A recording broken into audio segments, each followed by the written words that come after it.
Hello and welcome to the Wheel of Kind podcast. The podcast where two ladies play games, shout profanities, and laugh way too often. Also, this podcast does cover topics of sensitive nature, and as such, listener discretion is advised.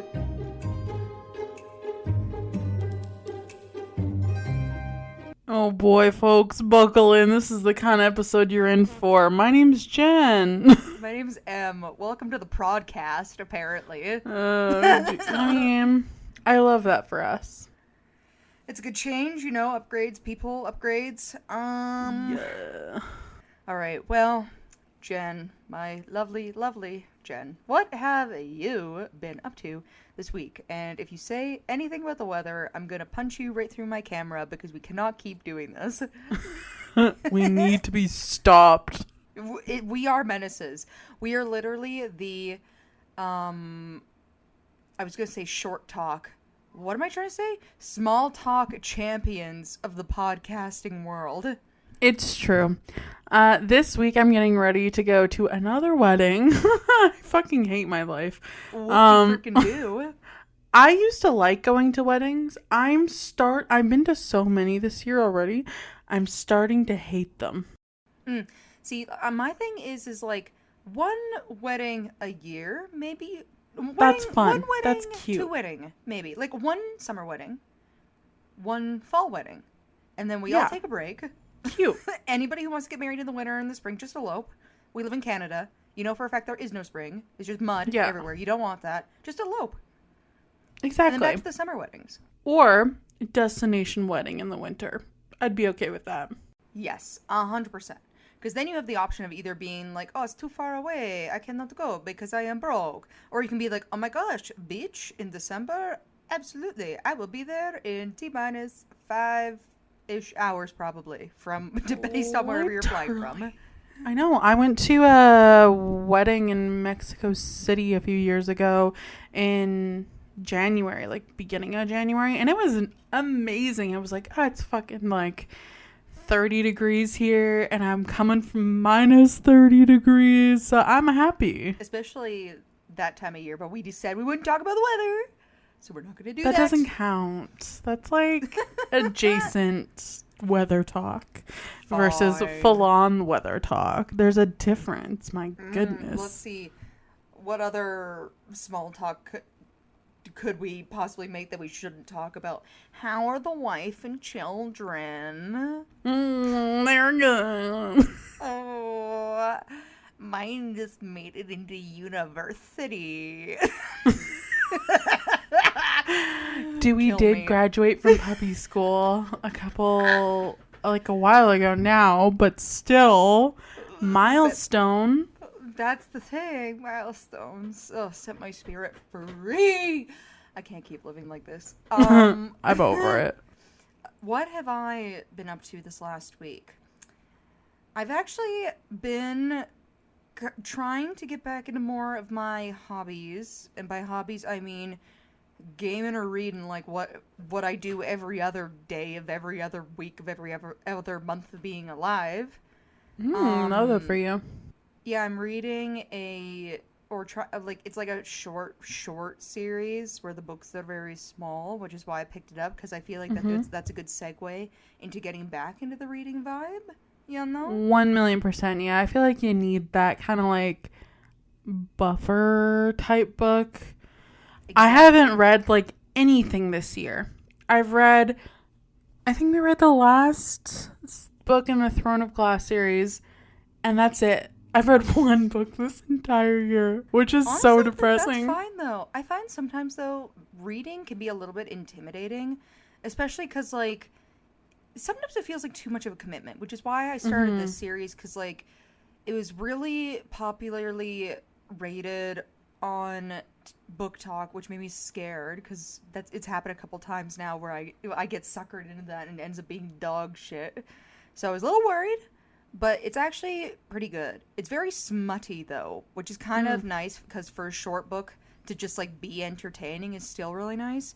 But it's like a retelling of Peter Pan.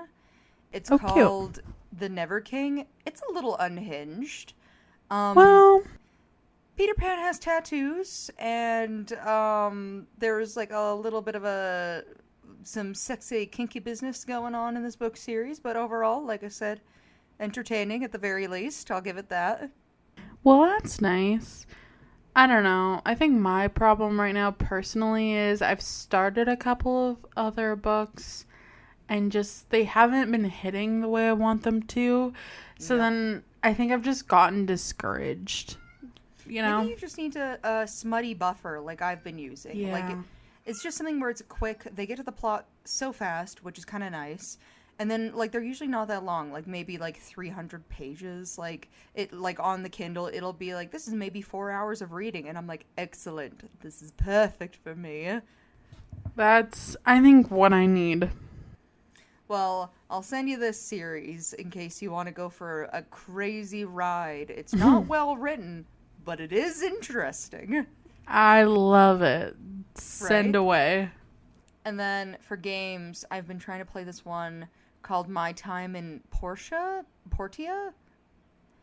It's meant to be like Stardew. It's a little funky. I've just started it. It's a little complicated, weirdly, and the graphics aren't like that good, and the dialogue with the villagers is just bizarre most of the time. And I share a name with one of the villagers. Like, I named my character Emily, and one of the villagers is named Emily, and I'm like, it kind of really annoys me.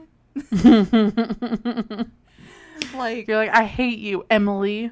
Yeah, I'm like, do I just restart and rename myself? Because like because a villager will come up and it'll be like, oh my gosh, Emily was looking for you, and I'm like, I hate it so much. Tell Emily to go away. Can I kill Emily? Actually, I want Emily to die. I don't want her here anymore. And she's not even like a cool villager. She just happens to like own the farm next to yours and has a bunch of like animals.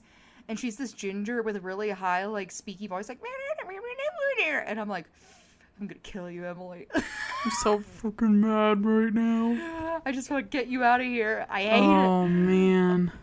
But other than that, life is okay. You know, Peter Pan and wanting to murk a villager that isn't a real person, and that's my everyday life right now. Honestly, I genuinely love that for you. Yep, because my work life, I just do the same thing every day. Nothing entertaining there. I wake up, God. I go da-da-da-da-da-da on a keyboard, and then it's time to get mad at a villager that's not real. I keep a very tight schedule. I'm so jealous of you. I'll send I will for sure, for real, be sending you the link of the book series that I read, but also good vibes. I am manifesting you to no longer be stressed with work, because that is soul-sucking. It truly is, but let's get right into our wheel of questions. Yeah.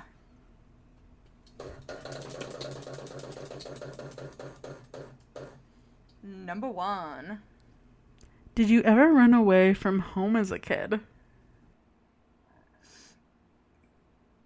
I think I mentioned wanting to quite a few times. I don't know if I ever actually did it.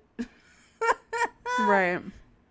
I genuinely don't really remember. I feel like it was one of those things where, like, I would think about it when I was really mad, or I'd say it when I was really mad, but then I would, like, put it into perspective, and I'd be like, but where would I go?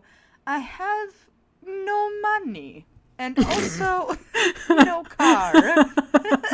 At least you were practical. Right? It was what I was like, because my thing is I would like pack things together as if I was leaving, and then that part was so exhausting. I'm like, but then I'd walk down the street and just look stupid. Like, where am I gonna go? Yeah. I don't want the neighbors to think I'm a fool. I think I threatened it and like packed a bag once and like made it to the driveway and was like, actually never mind. At least you made it as far as the driveway. I didn't even make it out of my bedroom, I think. I was like, fuck you, Mom and Dad, I'm out of here. They're like, okay, see you later. That's such a your parents' reaction, though. I bet you they were taking bets on how far you would make it before you would come back. I know, I was like... Like, I can see your mom being like, oh, I don't even think she'll leave the house, and your dad being like, I think she'll make it as far as the driveway. And then you have to come back in and do the walk of shame, and he just slides her, like, a $20 bill. Literally. Yeah, it was very dramatic for no reason. I don't even remember why I was so mad. Meh. I'm assuming teenager stuff. Anytime I think about being mad as a kid, it's almost always just some dumb thing. I think it's never an actual reason to be mad. I can't even remember. I think I was in elementary school. Like, I was a child. Then it could be dumb child reasons. We are dumb every stage of our lives, from birth until... to now. Until to current. Now. It never ends. The stupidity probably, stays. And I hate to tell you this, we will probably be stupid tomorrow, too. I don't think that's going to change. Listen, I feel stupid constantly, so... There's that. Something to look forward to. Yeah. All right, well, let's spin for our next one. Hell yeah. What out-of-character thing would trigger your family to notice you'd gone missing? Out-of-character thing? Yeah, so you know how, like, some people, they're like, oh, they usually come right home after work, or they usually do this specific thing, and now, like, she's not home, or, like, she usually texts me at this time. Is there anything, like, what do you think would have to happen in order for your family to notice that you'd gone missing? I think, honestly, this is going to sound so bad. So, recently this has changed, but for reference, for the last, like, however many years I've gotten my mail forwarded to my parents' house. I think, honestly, if I had a package come in the mail on, like, a Tuesday, and I didn't come that weekend to pick it up, they'd be like, something's wrong.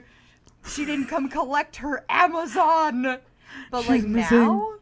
Yeah, but for now, like, because I don't have any other, like, super predictable patterns, like, I don't really, like, call or text regularly, and I also don't drop by on, like, a specific time of a specific day. It's just usually whatever works for me.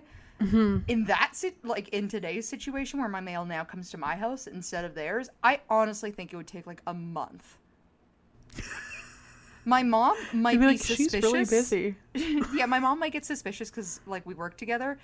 But I'm saying a month because they work with me and I run payroll. When they didn't get paid on the day they're supposed to be paid, they'd be like, something's fishy. We didn't get paid. What's happened here? I mean, I genuinely hope that your Andrew would say something before a month had gone by. Oh, he would say it. I'm more so thinking of, like, people who don't live with me. Like, say in the situation him and I both went missing, people would for sure notice that he was missing before they would notice I was missing. I mean, I guess in the scenario that Andrew's, like, away for a month on, like, a work trip or something. Yeah, right? You know? Then definitely, like, a month. But, like, in the past, maybe a week. It would not be immediate. That's fair. Which is probably a bad thing. But you know what? What is going on? Jen and I right now record on FaceTime, and for whatever reason my phone likes to randomly emote right at Jen, and just balloons came up. I don't know why that happened, but that was hooray, so I guess. Yay! Wait, is it this? No. I don't know what I did. I don't know. It's something. Anyways, I think it would also be a long time for my parents to notice that I went missing. If, like, John was gone out of town or something and, like, didn't inform them that I was missing, it could be, like, a month or two. See, if my cats... Here's the thing. If my cats had the ability to use cell phones, it would be, like, a day. And they would be calling people, being like, have you seen her? She's missing. It would be 5 minutes. You went to the grocery store and they'd be like, help! Please! Somebody's kidnapped my mom! 911! Yeah, like, I love my parents and my family, but I live out of town, so I visit usually once a month or once every other month. But sometimes when I'm working. See, originally when you asked this question, I thought you were meaning, like, what would be one thing out of character that you would do or something that would make people realize that something was wrong. And I was like, oh, easy. If I told somebody, wow, I'm so happy to be waking up at this bright and shiny early hour of 5 a.m., immediately you have to know something is wrong. They're like, that's a cry for help. They're like, Emily is being held hostage. And this She is somebody needs pretending to be assistance. her, because she has never, ever, for a single second of her life, ever been a morning person. Yeah, she's been replaced by a clone. I think she needs help immediately. Literally. Or if I say something like, wow, I love lettuce. Lettuce is my favorite vegetable. Then that would be another one. You'd be like, wow, you're actually an alien. Because You know what's- that's not Emily. You know what's hilarious? Every time I go to Subway or any sandwich shop, I always think of you and your lettuce vendetta. I'm like, I'm going to get lettuce, but Emily would hate that. I don't know why I think that, but it does cross my mind. Because people, first of all, I think people are way too insane about how much they use lettuce. I think we have a problem. I think we have a global issue of overconsumption of lettuce. I think that people are way too crazy about their usage of lettuce because it tastes like shit. It's a pandemic. Like shit. It smells like shit. I don't know why anybody wants this. Lettuce? Poo! Hate it. I don't know why it's even available for you to buy. It is a waste of time to be eating lettuce. It is a waste of space in your fridge to own lettuce. I don't know why anybody thinks to themselves, I cannot think of a single time in my life where I, in any time of the day or night, have been like, you know what I really want right now? Lettuce. That literally means that I have been kidnapped and replaced with a clone, because absolutely fucking not. And I am not playing these games. I mean, it offers a nice crunch. You know what else is crunchy? Onions. You know what else is crunchy? Peppers. You know what else is crunchy sometimes? Bread. You can get a crunch anywhere. It doesn't have to be on lettuce. Jen is giving me the most bizarre look on planet Earth right now, guys. And just for clarification, I don't eat lettuce, obviously. Spinach is a more than satisfactory alternative to lettuce. If I had to eat lettuce, butter leaf. But I also don't think that counts as real lettuce, if I'm being perfectly honest. It counts as lettuce. No. When I think lettuce, I think of that, like, wilty, romaine icky, or iceberg? nasty, runny, watery iceberg lettuce that people insist on eating. Insist on it. I don't understand it. I will give you the fact that iceberg is probably my least favorite kind of lettuce. There's a favorite kind of lettuce? I mean, if I'm ranking lettuces, probably. If I'm ranking them, it's not my top pick. I'm not a lettuce lover. I'm very neutral on lettuce. First of all, I know you're lying because I have seen you devour many a Caesar salad in our time of being friends, and those always have iceberg lettuce in them. Okay, but I'm not eating it for the lettuce. I'm eating it for the sauce and the cheese and the croutons. The lettuce is just there. That's how I feel about lettuce. It's usually just there, and I'm okay with it. I'm neutral. I don't love or hate the lettuce. It's whatever. Do I prefer kale Caesar salad? 1,000,000%. However, kale one would be really good. However, if it has lettuce, I don't really give a fuck. See, this is where you and I differ. I immediately get angry the minute I see lettuce anywhere I go. God. It just is vile. It's a pox upon this. It's a pox upon this world. I hate lettuce. The plague! Get it out of here! Anyways, that's my derailment. Okay. I'm very passionate about this. End conversation. Move on. We're done. We're done talking about lettuce. I'm sweating. Number 3. If you and your husband could move to another country, what would it be? He really wants to move to America. I'm kind of like, meh. I'd be okay with that, I guess. Would it be my first pick? Probably not, but meh. Where in America? He really likes, What's the one that's below Montana? Hang on, I need to look at a map. Utah, Wyoming. I think he wants to move to Wyoming. I will confirm in a hot second here. USA. I'm not a geography gal, if I'm being honest with you. Me either. Yeah, he wants to move to either Wyoming or Colorado. Colorado would be cool. Very Right? scenic with the mountains and such. Right? His three favorites are Montana, Wyoming, and Colorado, with I think Colorado being his favorite. I don't know why, but it just is. I don't know. I love that for him. Whereas myself, I would like to move to Europe. I would The move to UK. France, personally. Yeah? Oh, that'd be fun. I would move to either, I think, probably England or Italy. Just for the food. Yes. Well, not England for the food, to be clear. England Yes, more Italy so for the for food. proximity reasons, because I feel like I like the architecture and the history there, and travel to places in Europe like France and all those other places does seem to be a little bit easier when you have a base in England, it seems. For sure. Definitely Right? cheaper. Then flying from Canada, 100%. Yeah. I think me and my husband would probably pick France. What's your reason for France? Other than Me he speaks personally? French. I like the film industry there significantly better. They have way better quality of life in terms of work-life balance. So that would be great. I don't know. There's just a lot of things about it that I like. I like the culture, and the food is amazing as well. And the cities are beautiful. They've got like the south of France, which has like the beautiful beaches. And they've got like big cities like Paris. They're close to all of the other places in Europe you'd want to go. There's a lot of pros.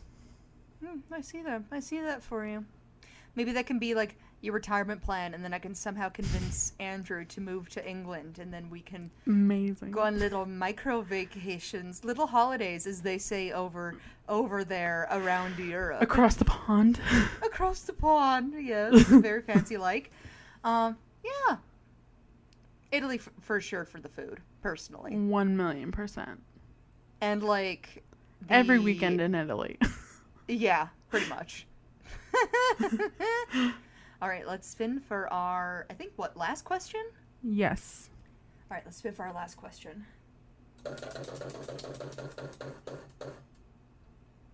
Take her away. Do you believe that honesty is always the best policy? No. Me either. Here's the thing. I've noticed as I've gotten older, because here's the thing. I feel like everybody when they're a kid is told, like, oh, lying makes you a bad person. Never be a liar. Blah, blah, blah, blah, blah. You should always tell the truth. Yes and no. Some people I've noticed as a grown adult don't know how to handle the truth a lot of the times. Or sometimes the truth can lead to, like, the worser outcome of a situation. So personally, I'm on team... It depends.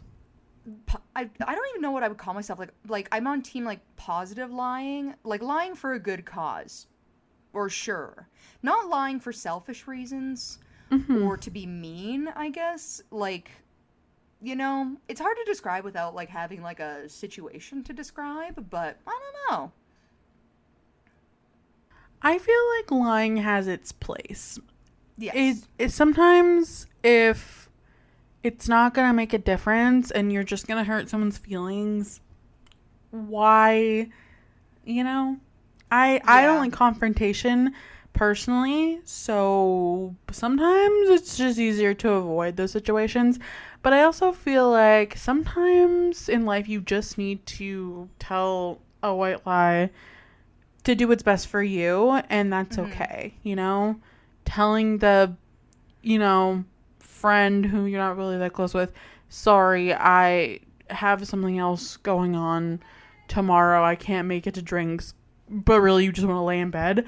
I feel like that's totally okay, because not everyone's like 100% understanding about mental health and being a person who needs to recharge or things like that. Mm-hmm. So I think being selfish, quote unquote, to lie about things like that is okay sometimes. I think you phrased it in a really good way, because that's kind of also where my brain went. Like, it's a part of that for me, and also partially there's some people who don't know how to handle honesty either. No. Like, there's a lot of people who expect you to lie to them or for them to spare them from a lot of situations too, or from feeling a certain way or whatever, without really saying anything either, is another part of it. So it also becomes a part of kind of like, I guess, the complications of having relationships with other people too, because it's just like, for sure, it's tough to navigate, and it's also tough to, like you were saying, like, kind of also protect yourself too from like how people might perceive you, or like how something might read to a certain person, where if they already feel a certain type of way about, you know, certain activities, or however you want to say it. Like I said, it gets more convoluted, but like, yeah, I am with you on this one. Yeah. I think the way that you put it, team lying for a cause, for a good reason, is the way I stand as well, you know? Yeah. Sometimes you just gotta do what you gotta do for yourself, or to protect your feelings, someone else's feelings, and I think that's okay. Exactly. Like, that's why when I was describing the way that I said it, I was like, oh, like, lying for a good cause or for, like, a positive reason, because, like, there definitely is a difference between, like, you know, like, withholding the truth for somebody but it, like, is, like, hurting them intentionally, or it's intentionally keeping somebody in the dark, or any of this stuff. Lying, but not to be a bad person. Yeah, and not to be mean or vindictive or whatever, but just, sometimes it's life. You just gotta do what you gotta do. Yeah, I don't know. I feel like this is one of those topics that do come up as being a little bit contentious, because a lot of people are like, no, I always want the truth. But then you end up in a situation where then somebody tells you the truth about something, and you're like, but wait. wait, maybe I didn't want that. Yeah. I don't know. It definitely, I think, is a controversial topic in its own way, because, like 100%. I said, a lot of people insist. I find that people who insist on honesty, like, I used to be this kind of way too, where I was like, no, like, I always want the truth about stuff, blah, blah, blah, blah, blah. But then you do end up in situations where, like, people are telling you the truth about stuff, and you're like, but I'm not sure I wanted that truth. Yeah. I'm not sure that was helpful. I also feel that honesty can be used in a way to be mean. Straight up. It can be, but that's the thing too. I've noticed that a lot of the times it's like people can use honesty still to manipulate people. It can still be weaponized in a way that is bad. Just in the same way that, like, lying, although a lot of people do use it to be deceptive in a mean way, it can also, on the like opposite end, like the oxymoron side of it, to be used to be positive in its own way and for somebody's benefit and to make a situation better, what have you, right? Yeah. I don't know. I think it's a tricky thing, but sometimes you gotta lie, and I'll leave it at that. Sounds good. Well, I am going to guess that your story today is somebody who lies to their parents, and they move to another country, and they I'm trying to think about what else you asked me. I know I got mad about lettuce, and I think I blacked out after that. Well, you're wrong. Completely. Okay, I guess. Amazing. All right, well, am I okay to get into it? I guess. All right, well, I'll tell you today about Sherri Louise Grief, who was born on June 11th, 1982 in Shasta County, California. Not much is known about her childhood, but from the details we do know It seemed interesting. Her mom, Loretta, revealed an incident in 2003 where Sherri, who was 21 at the time, intentionally harmed herself and blamed it on her mom.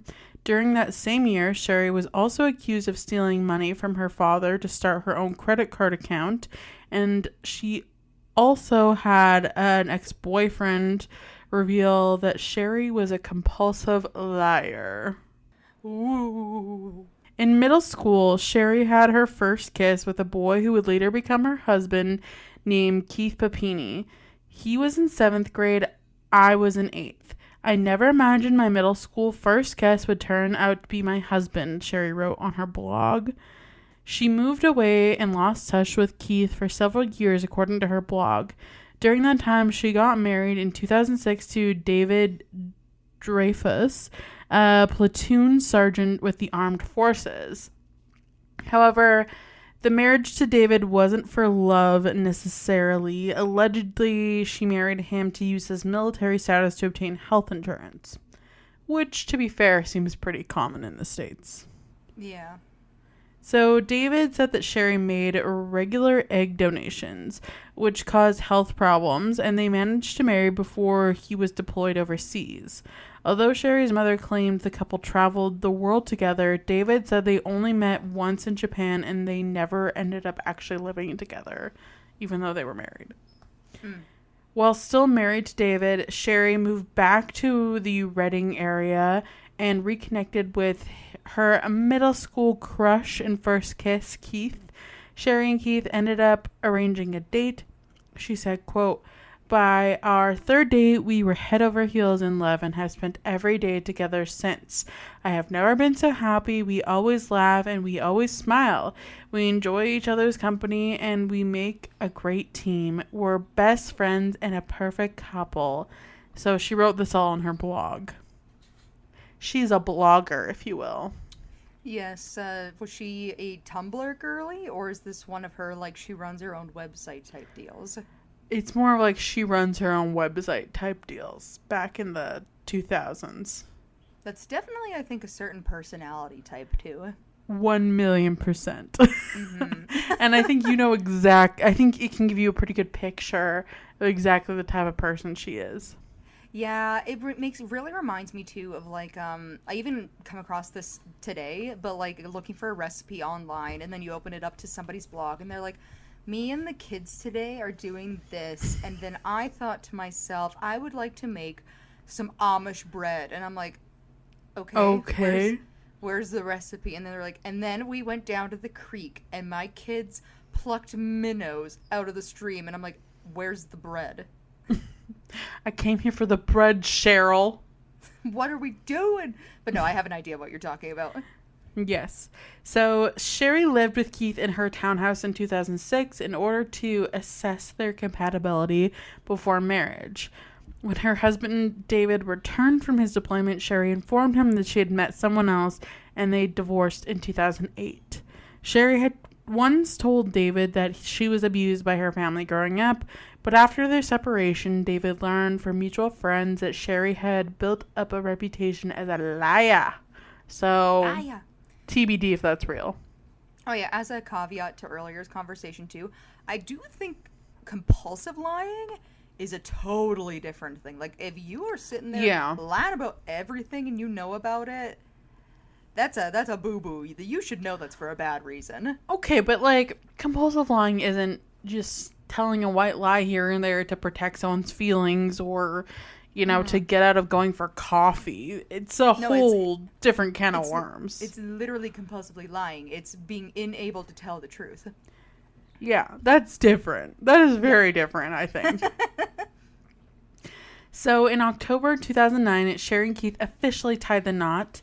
She said Keith told People magazine, quote, "I guess God had a plan in the works years and years ago. It kind of came together and it ended up being a very cool story. Together, the couple had 2 children together, one son named Tyler and one daughter named Violet. For a while, things seemed good. From the outside, even everything looked really perfect. After the kids were born, Sherri didn't work. Instead, she stayed home with them, and Keith worked full-time.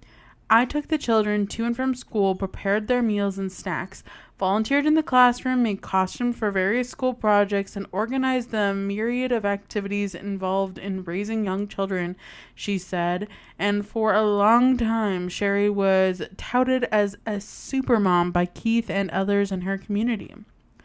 7 years into their marriage, on November 2nd, 2016, Sherri went missing during a late morning jog. That's a bad sign. Yes. According to Keith, Sherri used the mile-long dirt road near their home to the mailbox as a jogging trail for a 2-mile round-trip jaunt. At the time of her disappearance, Sherri was training for the Casa Superhero Run in Reading, a 5-kilometer race to benefit abused and neglected children, with participants dressing up in superhero costumes. Our whole family was going to dress up and run it, Keith said. She has always been athletic. Oh, that's awesome. Yeah. Putting your athleticism to good use. Exactly. It was when Keith returned home from his job at Best Buy that night that he realized she was missing. He also realized that Sherri had never picked up her 4-year-old daughter and 2-year-old son from daycare, which was extremely out of character for her. Keith said at the time of her disappearance, she was just here. She was setting up Christmas. My son, my whole family, and I are into the whole Christmas thing. The day after Halloween, Sherri brought out boxes of Christmas decorations. We were in the transition from putting all the Halloween stuff away, Keith said, and according to him, their daughter and son have a little Rudolph the Red-Nosed Reindeer.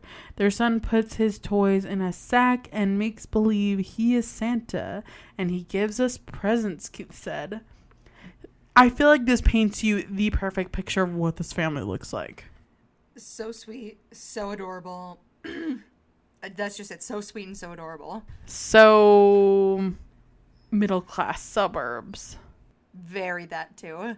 On November 2nd, when Keith was searching his home looking for Sherri, he found a partially wrapped present addressed to him from his wife and 2 kids. She must have been wrapping her presents, he said. It's like an American flag pillow that she more than likely made. It wasn't here when I left, so I know that she must have been working on that. That is so sweet. So the Papinis lived in a rural area of Northern California with barely any cell phone reception off the main road. When Keith tried to call or text Sherri the day she went missing, and when he tried to ping her phone, he had to get near the main road about a mile away near their mailbox before he'd enough reception. He eventually used the Find My iPhone application to locate her cell phone, 1 earbud, and a strand of her hair at the intersection of Sunrise Drive and Old Oregon Trail, about a mile from their home.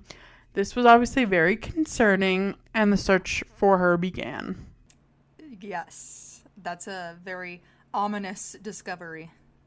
Keith appeared in an interview airing on Good Morning America 4 days after her disappearance, telling ABC News that Sherri was definitely taken against her will. The family offered a $40,000 reward for her discovery and established an online crowdfunding campaign to expand on that reward.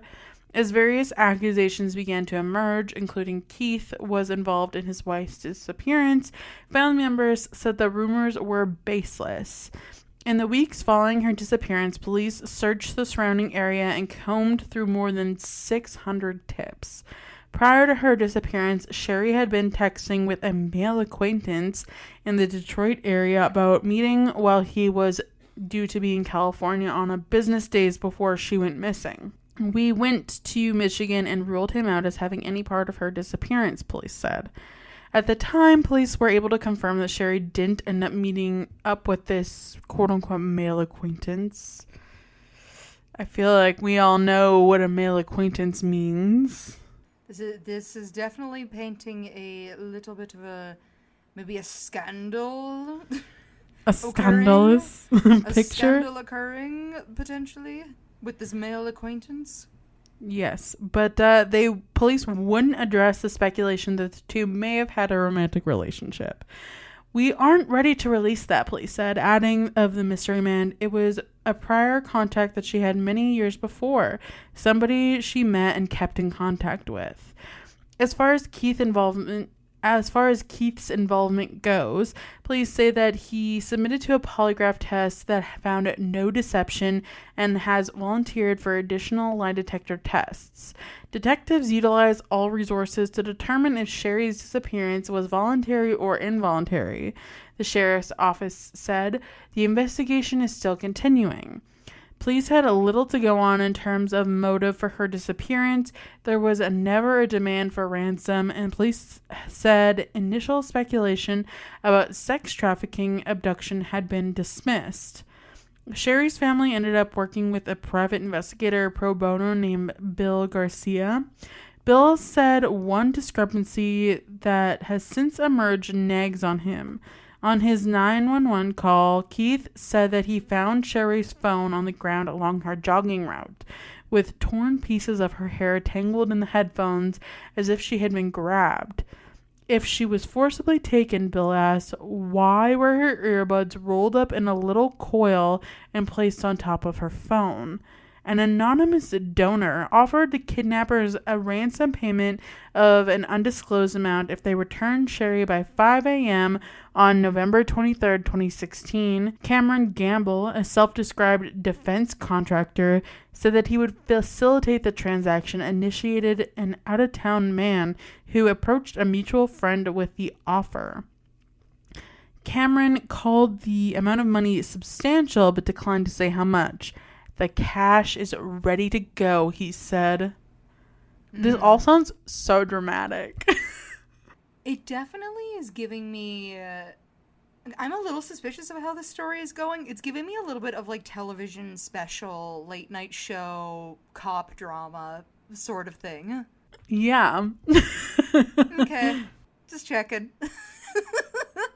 A few days later, Tom Bosco, then sheriff of Shasta County, in a news conference said authorities were ecstatic to report Sherri was found safe around 4:30 a.m.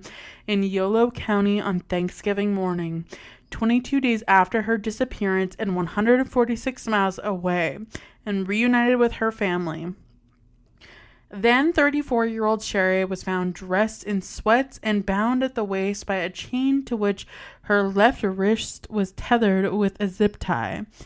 Hose clamps were fixed to her ankles in what the Shasta County Sheriff's Office later described as pain compliance restraints. The sheriff said Sherri had been released on a rural road and flagged down a driver on the Interstate 5 near County Road 17 north of Woodland. What medical personnel found when Sherri was taken to the Woodland Memorial Hospital seemed to testify to her ordeal. Her right shoulder bore the burn marks of a crude brand, and her body was battered all over. She had bruises in various stages of healing, the sheriff's office said in an internal October statement, indicating she had been physically assaulted multiple times over a period of time. Sherri said she had not been sexually assaulted in captivity, and her medical exam confirmed as much. Keith, in a statement, said to Good Morning America days after Sherri was located that his wife had scabs and bruises on her body. According to Keith, Sherri was physically abused in captivity, had her nose broken, a brand seared onto her skin on her right shoulder, and her blonde hair chopped off. Sherri weighed 87 pounds when she was released, which is crazy. Wild, yeah. In police interviews, Sherri told officers she had been abducted at gunpoint and added a little sprinkle of racism to the whole thing, describing her captors as two Hispanic women who spoke mostly Spanish and listened to, quote, annoying Mexican music. Which, listen, there's no reason. For what reason are you being racist right now? Girl. That is such an unnecessary detail, too. Like, that's not at all helpful. It's like, okay, I've been kidnapped by two Hispanic people. Okay. And their music was annoying. I mean, I would assume, and their music sucks. Okay. Whoa. Girl. That's a little rude, at the very least. So unnecessary. It's not even helpful. Like, what is the point?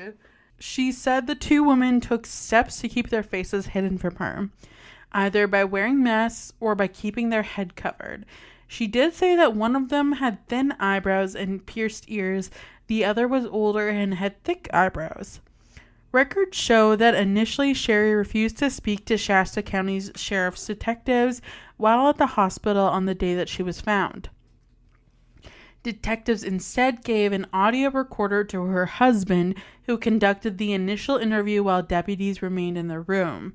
In that interview, Sherri said her abductors had suggested that law enforcement were involved in her kidnapping. Sherri stated, quote, "She, one of the abductors, was laughing at me. No one believes you. Everyone thinks you ran away. No one believes you. Guess what? The buyer's a cop. They're never gonna find you." She also said in the interview that the two women kept her in a closet and forced her to use a bucket and kitty litter as a toilet. Sherri said the kitty litter was her own suggestion. Authorities, which, I mean, at least she's crafty. Yes, and also very nice of them to just take her request in and be like, "You're wow, so that's smart. such a great idea. Hostage?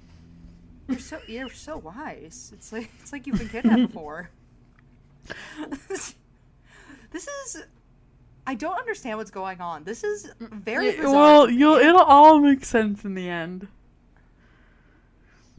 So Okay. Authorities were looking for a dark-colored SUV with two Hispanic females armed with a handgun. Detectives had authored close to 20 search warrants, including some in Michigan, and they said they were examining cell phone records, bank accounts, email, and social media profiles. The FBI provided assistance in the case. Sherri was found with both male and female DNA on her, neither of which matched her or her husband. The unidentified male DNA was found on Sherri's clothing, which was given to her by her captors. The unknown female DNA was collected from a swab of Sherri's body.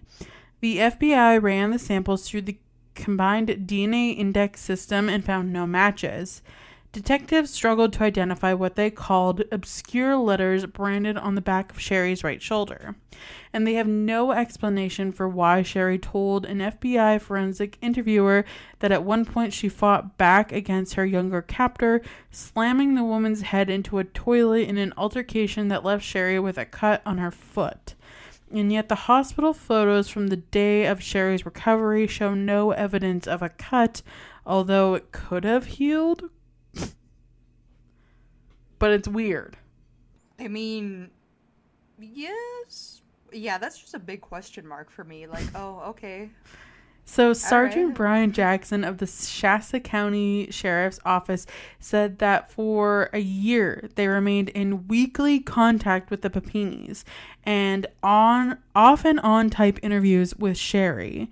Authorities said that they had little new information to go on because of her poor recollection. Sherri has produced information only in pieces. The sheriff's office said it took a year to get enough information out of Sherri to complete and release a composite of the presumed kidnappers, which is fucking nuts. Yeah, that's a little long.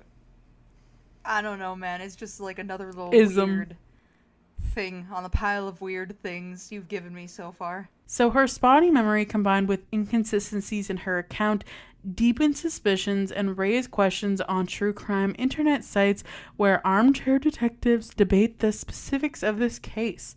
However, the private investigator Bill Garcia said the open question haven't changed the bottom line.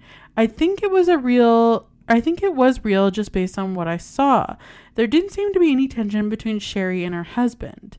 Friends of the family also say that no one outside of Sherri and Keith truly understand the horror of what she's faced. Society crucified her and made her out to be a horrible person when she's a victim in the entire thing, says Lisa Jetter, a friend of the couple's.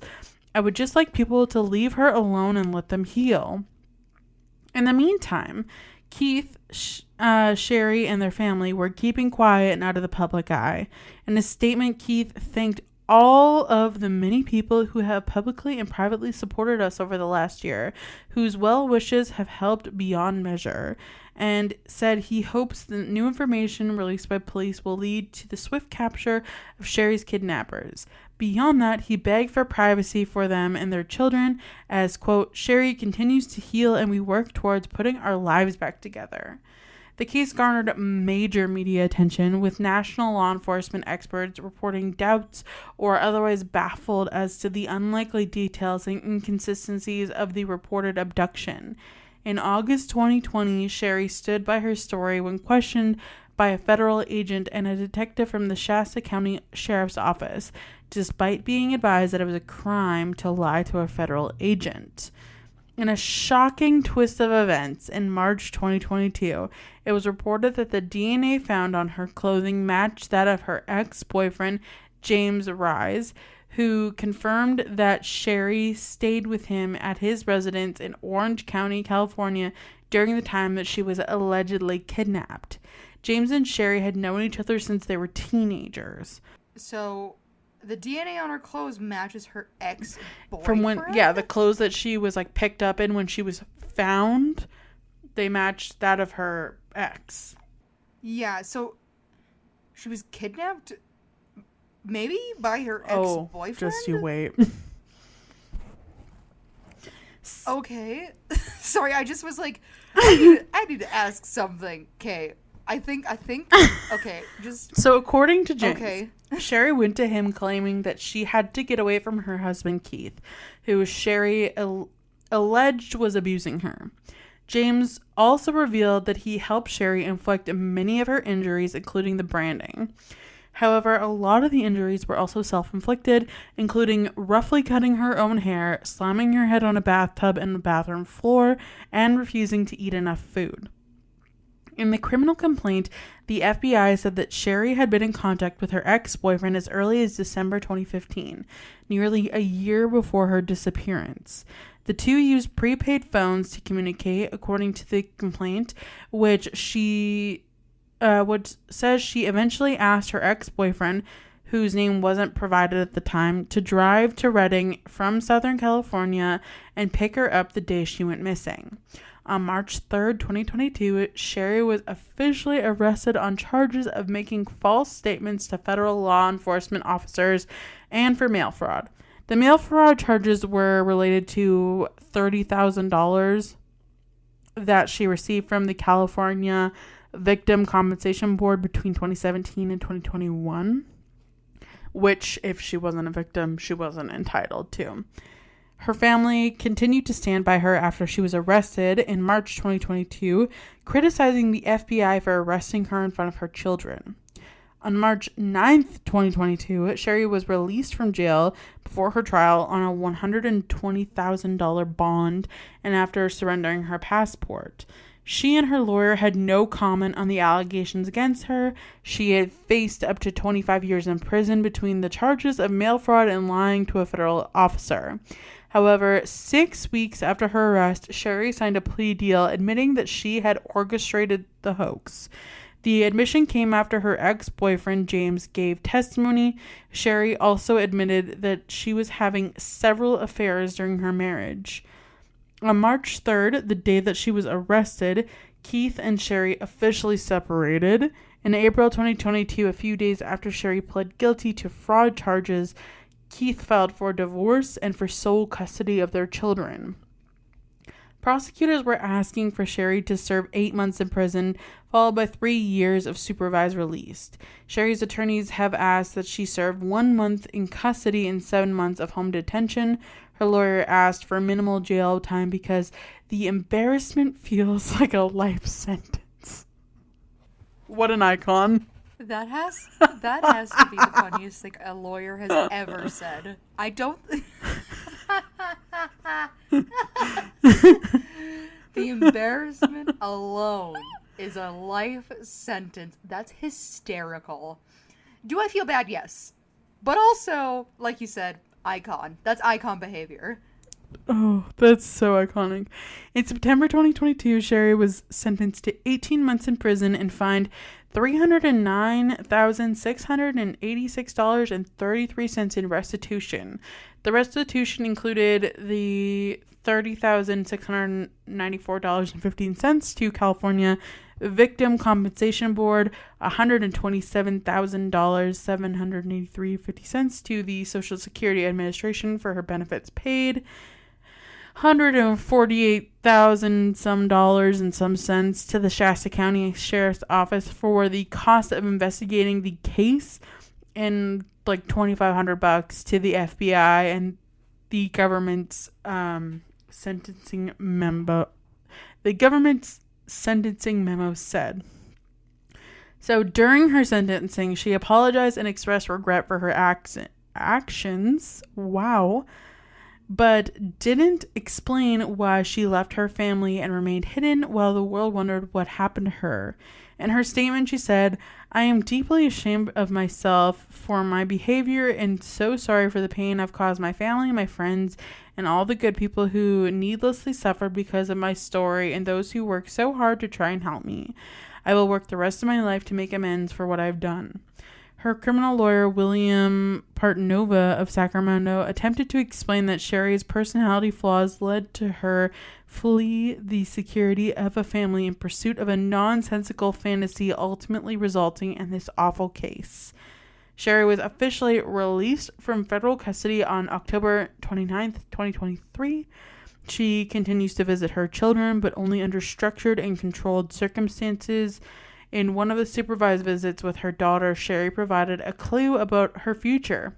According to notes kept by a professional monitor and filed with the court, during a visit with her daughter in January 2024, she told the child about how she spends her days. "The last time we were on the phone, you kept asking about my job. Do you have questions about it?" she asked. "Yeah, what do you do for work?" her daughter replied. "Well, like, this place is very helpful for families. Well, Mommy is building a foundation to help places like this more. Mommy is making a business that will be a foundation to help people. Do you know what an author is?" Sherri said. "Yes," her daughter replied. "Mommy is an author now. She is writing 2 books. I work lots of hours to write chapter books. So when I tell you I'm working remotely, that means I am at home writing chapters on my laptop," she said. The end. What? She's an author now. I just need to go back because I think I might have missed something. She's in jail, yes? So she got sentenced to 18 months, but she's out now. Like, she finished serving her time. I was just thinking, like, because you said that, I don't remember if it was 2014 or 2024 you said, so that's why I was like, I don't know if she's still there. But, interesting. I write chapter books now. And does she? TBD. Nothing yet. To be determined. Excellent. All right. Weird. All right. This case is like described as the real life Gone Girl, quote unquote. Oh, is it? Mm-hmm. Yeah, I've never heard of this. Yeah. The whole thing, like I said, it just was reading kind of like a badly, not even badly, but just like a one of those, like I said, a late night cop show is kind of how it felt at first. A little soapy. And then it just like devolved. Yeah, very soapy. And then it just like kind of devolved into just bizarre, especially the more she talked about stuff. I was like, you sure about that one? Yeah. You sure about that one? I feel that she tries to make everything in her life seem perfect and like she's so put together and all these things, but really there's just like madness going on underneath. Well, I gotta ask, has anybody kind of like figured out with her at some point like the why behind why she did this? Because it feels weird to have this like idyllic middle class life with your family and to just like be like, and now I'm kidnapped. Like, was it too kind of distract from the infidelity? Like that's the part that's not really making sense to me, because it seemed like she was kind of getting away with it already without the pretending to be kidnapped part of the situation. Here's my theory, and this is just a theory, so there's no, this is just my opinion. But earlier I mentioned that there was an incident with her mom kind of earlier on in her life where she accused her mom of abusing her or whatever. And again, you see that behavior when she tells her ex-boyfriend who helped her with this whole ordeal that the reason she wants to do it is because she's alleging that Keith abused her, which allegedly didn't happen. I think it's an attention thing. Oh. I mean, okay, when you phrase it like that, that makes way more sense. Because, yeah, I was just thinking in my head, and I was like, it didn't, like, when you think of it practically, it doesn't make sense. But I guess if you're looking for attention, regardless of whether it's, like, good or bad, then, I mean, yeah. Especially if the guy, the affair partner, is thinking, like, oh, like, you're in this bad situation, like, why don't you leave? And she's spinning other stories and somehow needs to make them both believable or something. It reads to me like she's wants people to feel bad for her, and if I was gonna make a wild guess, she kind of comes across as one of those people where you're like, oh man, like I'm having a hard week, I broke my toe, and they're like, oh yeah, well I broke my whole foot. Yeah, I have an idea of that kind of person. You know? Yeah. Oh, weird. All right. I don't know. That's such a like good thing that they, figured out that she's a, crazy. Well, when your story is full of holes, the police are bound to be like, okay, well, like, this is not right. Lawyer's iconic line. I do really like that. Even like the government's like, and you're paying us back, right? And she's kind of has to be like, oh, I guess. I'll try my best. Don't you know I'm a great author? I want to make all that sweet, sweet buck money. Yeah, you don't know all these deals I've got lined up. It's crazy, man. It's crazy. It's gonna be incredible. Yeah. Well, I got nothing else to add. I just feel a little tricked, if I'm gonna be honest. But if you like today's show, be sure to leave us a review on wherever you listen to podcasts. 5 stars is always appreciated. Please lie a little bit. Even if you don't like us and you want to give us 1 star, just give us 5. A little lie never hurt nobody. Exactly. If you want to check us out, we also have our social media, which is on Facebook, Twitter, Instagram, and TikTok, all at Wheel of Crime. If you want to donate to the show, we're on Patreon at Wheel of Crime. We also have our website, which is www.wheelofcrime.com. And if you want to send us an email, that is wheelofcrime@gmail.com. We also have our forum. I always say forums. It's just a form. It's up on our social media. If you want to submit a listener story, let's say you listened to Jen's story today and you're like, oh my gosh, I happen to know a crazy crime story that kind of is like this. Or, oh my gosh, I happen to be from the town that this crime happened in. Then you can send us a listener story and potentially get featured on our next listener episode. It is coming up soon. It is, next week. Super soon. So you only have a hot week here to get your story in and be part of our summer and campfire story listener episode, as I have called it, because I thought it was cute. And that's what it's named now. It's so cute. And yeah, that's all I got. Yeah, that's it. That's all. And we'll see you next week for an extra special campfire edition of the pod. Okay, bye. Get your smokies. Get your scary stories. Get your hot dogs. Get your sleeping. Get your sleeping bag. Campfire wood. Camp stove. Get your tents. Get your 4-person tent. Get your 2-person tent. Get it all. Your bear spray. Bug spray. Get it all. Okay, bye.